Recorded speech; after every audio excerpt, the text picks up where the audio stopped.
আসসালামু আলাইকুম রহমতুল্লাহি ওয়া বারাকাতুহু।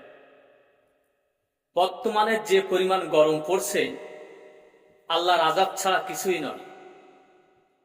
মানুষকে তৈরি করেছেন আল্লাহ, এবং তৈরি করার সাথে সাথে তাকে আরশাফুল মাখলুকাত করে শ্রেষ্ঠত্ব দান করেছেন। আর সেই মানুষ আল্লাহর আদেশ নিষেধ, আল্লাহর সংবিধান, আল্লাহর কোরআনের আইন মানে না।